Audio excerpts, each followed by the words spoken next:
देखो दोस्तों, अपने आज की इस वीडियो के अंदर जो इलेक्ट्रीशियन के जो क्वेश्चन हैं, नियमित क्वेश्चन, उनको अपने हल करेंगे। तो आज का जो अपना टॉपिक है वो रहेगा practice and tool. Practice and tool का जो टॉपिक रहेगा, इस टॉपिक पर अपने विस्तार से चर्चा करेंगे। तो आप वीडियो को पूरा देखें और अंत तक बने रहें। तो चलते हैं अपने टॉपिक की ओर। तो आज का अपना जो पहला क्वेश्चन है वो है, इस सुरक्षा चिन्ह का नाम क्या है। तो ये जो आपको सुरक्षा चिन्ह जो दिखाई दे रहा है, ये सूचनात्मक चिन्ह की श्रेणी के अंतर्गत आता है। और सूचनात्मक चिन्ह की जो पृष्ठभूमि होती है वो नीले कलर की होती है। और उसके बाद जो चेतावनी चिन्ह है, इनकी जो पृष्ठभूमि होती है वो पीले कलर की होती है।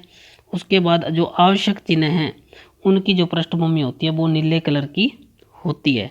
और निषेधात्मक चिन्ह होते हैं, वो आपको पता ही है, ये कार्य नहीं करना है, तो इसके लिए इसकी जो पृष्ठभूमि होती है वो सफ़ेद कलर की होती है।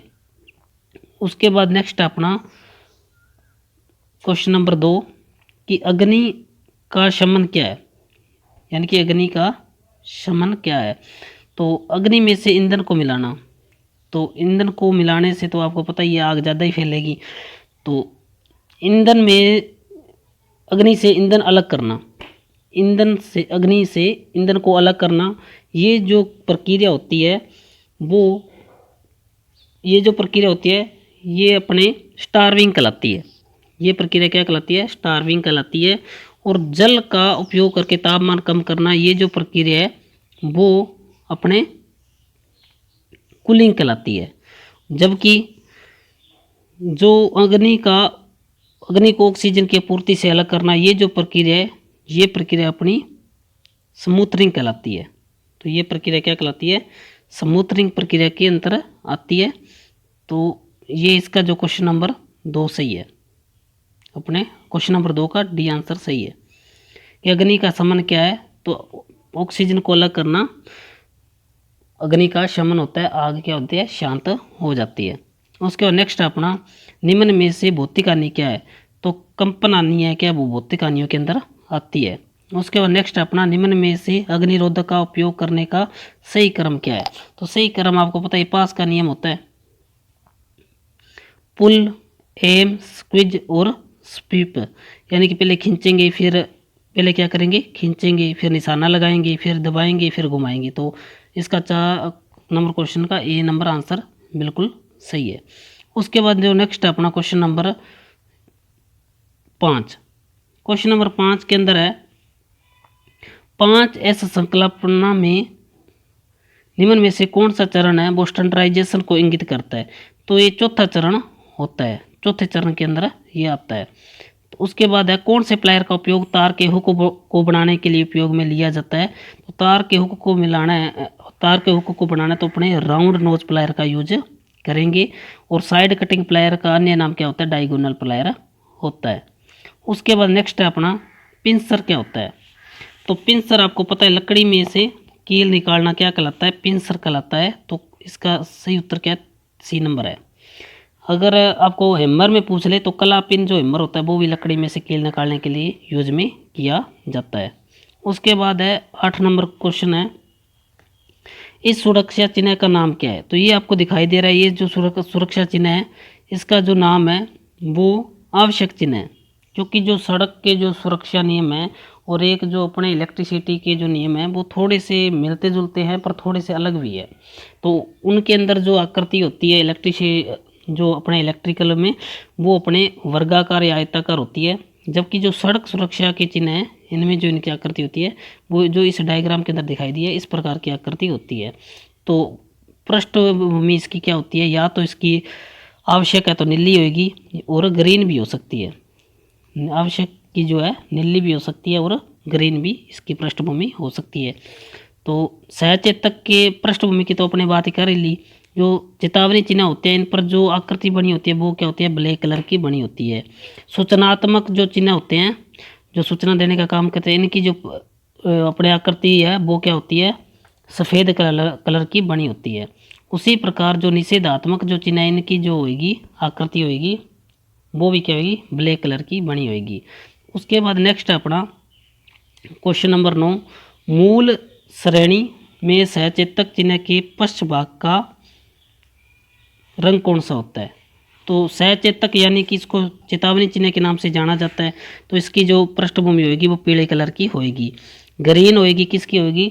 सूचनात्मक की होएगी। सफ़ेद होएगी निषेधात्मक की होएगी, निषेधात्मक। और नीली होएगी आवश्यक की होएगी। उसके बाद नेक्स्ट अपना विद्युत में लगी अग्नि का कौन सा अग्निशामक प्रयोग करके आग को शांत किया जा सकता है ना? तो आग को शांत करने के लिए अपने क्या करेंगे? विद्युत उपकरण में लगी है तो वैसे तो क्लास क्या होती है? ए टाइप के अंदर आती है। विद्युत की जो आग होती है ना वो क्लास ए की श्रेणी में आती है। लेकिन वैसे क्या होता है, जो जितने एग्जाम हुए उनमें लगभग क्या सी मान रखा है। अगर ऑप्शन में ई आए तो सबसे पहले इसको प्राथमिकता देनी है। अगर ये ऑप्शन में नहीं है तो बिजली की आग वो सी के अंदर करेंगे। तो उसके बाद इसका क्वेश्चन नंबर का सही आंसर है हेलोन टाइप। सीटीसी का भी यूज करते हैं भी। विद्युत में लगी आग का उपयोग अपने सीटीसी से बुझा सकते हैं, लेकिन सीटीसी ऑप्शन में नहीं है तो हेलोन टाइप का यूज भी अपने कर सकते हैं। उसके बाद नेक्स्ट क्वेश्चन है आपका अपशिष्ट निपटान विधि। अपशिष्ट निपटान विधि कौन सी है जो गर्मी पैदा करती है? तो गर्मी जो पैदा करती है वो क्या? भस्मीकरण होती है। भस्मीकरण का मतलब होता है जलाना, भस्म करना। ठीक है, तो भस्मीकरण है। तो आप कोई चीज़ को जलाएंगे तो गर्मी तो पैदा होएगी, तो भस्मीकरण इसका सही उत्तर है। उसके बाद क्वेश्चन नंबर क्या है? 12 है। तो यानी कि धुएं से सुरक्षा, धुएं से सुरक्षा के लिए व्यक्तिगत सुरक्षा उपकरण पीपी का उपयोग किया जाता है। तो धुएं से सुरक्षा करनी है तो धुएं से तो आपको पता ही है भी, नाक कवच होएगा। नाक की मतलब नाक को कवच लेने से क्या होगा? अपने को ऑक्सीजन मतलब धुआं अपने शरीर के अंदर प्रवेश नहीं करेगा और अपने घुटन महसूस नहीं होगी। तो जो इसका सही उत्तर है वो नाक का कवच है भाई। उसके बाद BIS का पूर्ण नाम क्या है? BIS का पूर्ण नाम क्या है? तो इसका सही उत्तर है बी नंबर है bureau of Indian standard. Bureau of Indian standard इसका क्या है? पूरा नाम है। उसके बाद नेक्स्ट क्वेश्चन अपना क्वेश्चन नंबर 14। भारी भार को उठाने और स्थानांतरित करने के लिए किस पद्धति का उपयोग किया जाता है? तो इसके लिए अपने उपयोग करेंगे भाई क्रेन और सीलिंग का प्रयोग करेंगे।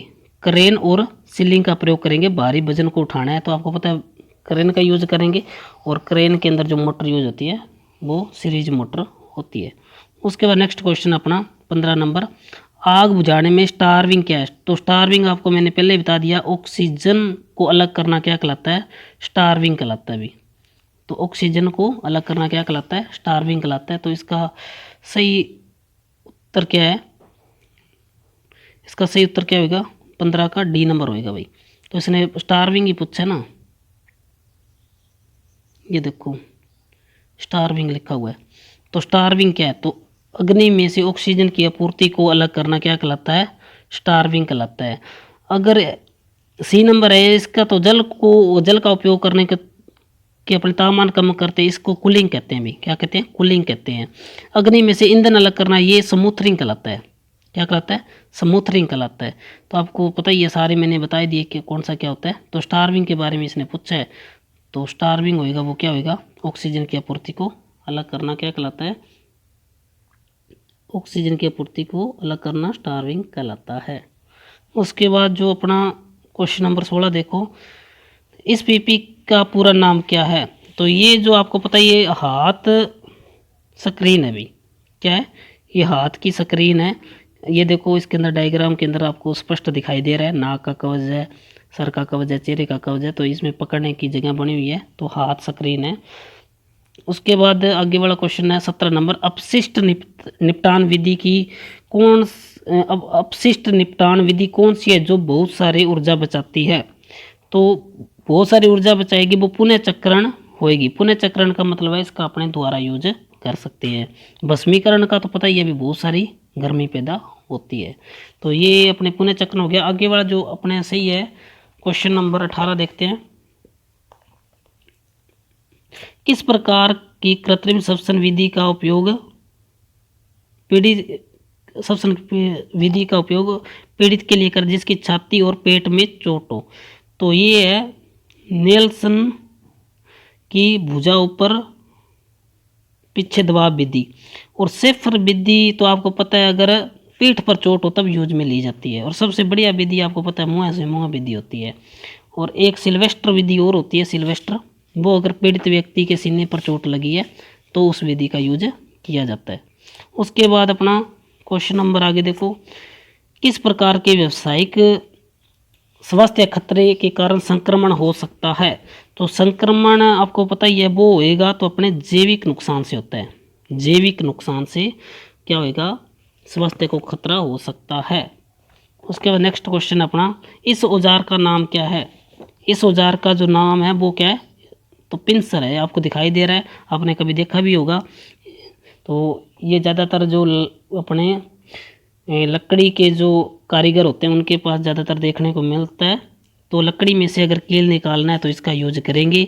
अगर हैमर पूछ ले, कौन सा हैमर है जो लकड़ी में से कील निकालने के लिए यूज में लिया जाता है, तो वो होता है कलापिन हैमर होता है, जो क्या करता है लकड़ी में से कील को निकाल सकता है। और इस औजार का पूछ ले तो ये भी पिंसर होता है। दोनों क्या करते हैं, कोई चीज़ में से कील को बाहर निकालिए तो यूज में कर सकते हैं भाई। उसके बाद अपना नेक्स्ट क्वेश्चन है, दिल के दौरे से पीड़ित व्यक्ति को आप कैसे पहचानोगे। तो दिल का दौरा पड़ा है तो देखो रीढ़ की हड्डी में दर्द होएगा तो कैसे अपने को पता चलेगा भाई दर्द हो रहा है कि नहीं हो रहा ना।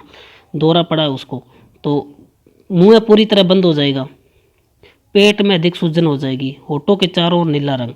तो अपने पहचान करने का यही एक तरीका है कि उसके क्या होगा, जो होठ होंगे उसके लिप है उसके चारों ओर क्या होगा, नीले रंग हो जाएगा। तो अपने को पता लग सकता है कि ये क्या है, जिसको दौरा पड़ा है दिल का। उसके बाद नेक्स्ट है क्वेश्चन नंबर 22। क्वेश्चन नंबर जो 22 है, क्वेश्चन 22, हाँ क्वेश्चन 22, ठीक है। तो इस औजार का नाम क्या है, इस औजार का नाम क्या है। तो ये औजार आपको पता ही है डायगोनल प्लायर है भाई। क्या है, डायगोनल प्लायर है। डायगोनल प्लायर किसको कहते हैं, साइड कटिंग प्लायर को कहते हैं भी, ठीक है, याद रखना। साइड कटिंग प्लायर का दूसरा नाम क्या है, डायगोनल प्लायर होता है। तो वायर स्टेपर आपको पता ही है, क्रिपिंग टूल लग्स को लगाने के लिए वायर स्टेपर है, कोई वायर का इंसुलेशन हटाना है। कॉम्बिनेशन प्लायर सबसे ज़्यादा यूज में होने वाला प्लायर है, कोई तार को काटनी है, मरोड़नी है, छीलना है ना, तो सभी के लिए कॉम्बिनेशन है। कॉम्बिनेशन का मतलब है इससे बहुत सारे अपने काम कर सकते हैं। और डायगोनल प्लायर को साइड कटिंग प्लायर को ही कहते हैं। उसके बाद क्वेश्चन नंबर 23 है। क्वेश्चन नंबर 23 के अंदर है, इस सुरक्षा चिन्ह का नाम क्या है। तो आपको पता है दस्ताने इसके अंदर दिखाई दे रहे हैं आपको, है ना, एप्रन। तो ये सारे आवश्यक सूचनात्मक चिन्ह की श्रेणी के अंदर आते हैं। किसमें आएंगे, सूचनात्मक चिन्ह की श्रेणी के अंदर आएंगे भी। सूचनात्मक चिन्ह की श्रेणी कि अपने को सूचना दे रहा है कि अपने को यहाँ पे दस्ताने पहनने हैं। और वैसे इसका आवश्यक भी हो सकता है, आवश्यक यानी कि जरूरी है। तो इसका सही आंसर भाई सूचनात्मक ही होगा, क्योंकि अपने सूचना दे रहा है अपने को कि यहाँ पे अपने को यहाँ पे दस्ताने पहन के रखने हैं। और सूचनात्मक अपने को इसकी पृष्ठभूमि पता है हरी होती है, और इसका जो आकृति होगी वो सफ़ेद कलर की बनी होगी। उसके बाद 24 नंबर क्वेश्चन अपना, पीड़ित के रक्त के बहाव को रोकने के लिए प्राथमिक चिकित्सा उपलब्ध कराई जाती है। तो मलहम लगाना, चोट लगे हुए भाग को ऊपर रखना, चोट लगे हुए भाग को ड्रेसिंग करना, चोट लगे हुए भाग को दबाव डालना। यानी कि अपने क्या करेंगे, अगर किसी पीड़ित व्यक्ति को चोट लगती है तो उसके जो घाव है तो उसको कुछ देर तक क्या दबा कर रखेंगे, क्या करेंगे, दबा कर रखेंगे जिस पे घाव हुआ है। तो उसके कारण क्या होगा, उसका ब्लीडिंग है वो रुक जाएगी। क्योंकि अपने को आपको पता ही होगा अपने शरीर के अंदर विटामिन के कारण धक्का बनता है एक, तो जिसमें क्या होता है अगर किसी जो घाव वाली जगह है उसको अपने दबा के रखते हैं तो क्या होता है वहाँ पे वो धक्का जम जाता है और खून बाहर नहीं निकलता है। तो इसका सही उत्तर है डी नंबर अभी। उसके बाद क्वेश्चन नंबर 25 देखो, पीड़ित को बचाने हेतु क्या तत्कालिक कदम उठाना चाहिए यदि वह अभी भी विद्युत शक्ति स्रोत से संपर्क में है। तो संपर्क में है बंदा, तो सबसे पहले अपने देखो क्या करेंगे, संयोजकों को अलग करके आपूर्ति को बंद करेंगे। तो इसका सही उत्तर है डी नंबर है। तो अगर कोई व्यक्ति है वो लाइट के संपर्क में आ गया बिजली के, तो सबसे पहले अपने क्या करेंगे, मेन स्विच को बंद करेंगे, आपूर्ति को बंद करेंगे, ठीक है, आपूर्ति को बंद करेंगे। तो सी नंबर किसी व्यक्ति को बुलाएंगे, छुड़ाएंगे, ये तो काफ़ी टाइम लग जाएगा। अधिकारी को सूचना देंगे तो टाइम काफ़ी लग जाएगा। तो हाथों द्वारा खींचे, हाथ से खींचेंगे तो अपने को खुद को करंट लग जाएगा। तो सही उत्तर इसका क्या है, डी नंबर उत्तर बिल्कुल सही है। उसके बाद है क्वेश्चन नंबर 26। क्वेश्चन नंबर 26 है, इस चिन्ह का नाम क्या है। इस चिन्ह का नाम आपको दिखाई दे रहा है, ये कोई व्यक्ति है जो पैदल क्रॉसिंग कर रहा है। देखा होगा इसके पैरों के अंदर क्रॉसिंग के निशान बने हुए हैं, तो इसका मतलब यह ये पैदल क्रॉसिंग है। तो इसका सही उत्तर क्या है, डी नंबर है। उसके बाद आगे वाला क्वेश्चन है अपना है 27 नंबर। यदि पीड़ित के सिर में चोट लगी है, यदि किसी पीड़ित के सिर में चोट लगी है तो वह मर रहा है, तो उसके लिए सवर्निंग टाइम क्या है, यानी उसके लिए क्या है, सवर्निंग गोल्डन समय कौन सा है। तो स्टार्टिंग के जो 30 मिनट होते हैं वो क्या होते हैं, अपने गोल्डन टाइम होता है। उसके अंदर पीड़ित व्यक्ति की जान बच सकती है, या उसको अपने ऐसे भी कह सकते हैं, जो स्टार्टिंग के जो 30 मिनट होते हैं उसको प्राथमिक उपचार देकर अपने क्या है, नज़दीकी हॉस्पिटल में उसको लेके जा सकते हैं, ताकि उसकी जान खतरे से बाहर हो सकती है। यानी कि स्टार्टिंग के 30 मिनट होते हैं वो गोल्डन समय होता है, उसमें पीड़ित व्यक्ति को बचाया जा सकता है। तो उसके बाद क्वेश्चन नंबर अपना आता है 28। क्वेश्चन नंबर 28 है, पीड़ित की कौन सी स्थिति को कोमा कहा जाता है। पीड़ित की कौन सी स्थिति को कोमा कहा जाता है। अब बेहोश रहना भी तो कोमा के अंदर ही आता है, बेहोश रहना भी कोमा के अंदर आता है। लेकिन अगर उसको बुलाएंगे तो वो बोलेगा थोड़ी, वे उसको बुलाएंगे अपने, तो उसको पता थोड़ा चलेगा भी मेरे को कोई बुला रहा है या मेरे को क्या कह रहा है। तो पीड़ित को, एक मिनट, पीड़ित को कौन सी स्थिति कोमा का, बेहोश रहना, बुलाने पर उत्तर देना। वे उत्तर थोड़ा ना देगा, उसको पता ही नहीं है भी मेरे को बुला रहा है कि नहीं बुला रहा। हाँ, होश में रहना पर बुलाने पर उत्तर न देना। वे होश में रहेगा तो उत्तर तो देगा ही। वे कोई चीज़, अब बंदा है उसको होश आया हुआ है, उसको पता तो लग ही रहा है मेरे को ये बंदा बुला रहा है, तो ये भी उत्तर नहीं हो सकता। कोमा की स्थिति है सांस लेना पर बुलाने पर उत्तर न देना। अब बेचारा कोमा में हो गया, फिर क्या हो गया, सांस तो उसको आ ही रही है, बुलाने पर उत्तर न देना, तो ये भी नहीं हो सकता। तो क्वेश्चन नंबर डी इसका सही उत्तर है। पूरी संवेदनशील होकर लेटे रहना पर बुलाने पर उत्तर न देना। यानी कि संवेदनशील का मतलब है उसको अता पता ही नहीं है, बिल्कुल अपनी मतलब है, उसको पता ही नहीं लग रहा कि मेरे को कौन बुला रहा है या कौन नहीं बुला रहा। तो संवेदनशील होकर लेटा हुआ है और बुलाने पर उत्तर भी नहीं दे रहा। तो उम्मीद करता हूँ आपको ये वीडियो पसंद आई होगी। तो अपने आज 28 क्वेश्चन कंप्लीट कर लिए। इसी प्रकार नेक्स्ट वीडियो में आगे के क्वेश्चन करेंगे। तो उम्मीद करता हूँ वीडियो आपको पसंद आई होगी। इसी प्रकार इलेक्ट्रीशियन थ्योरी से संबंधित डेली 5-10 मिनट की शॉर्ट वीडियो आपको इस चैनल पर मिल जाएगी। तो ज़्यादा से ज़्यादा वीडियो को लाइक, शेयर और सब्सक्राइब जरूर करें। मिलते हैं अपने नेक्स्ट टॉपिक में, तब तक के लिए धन्यवाद। जय हिंद, जय भारत।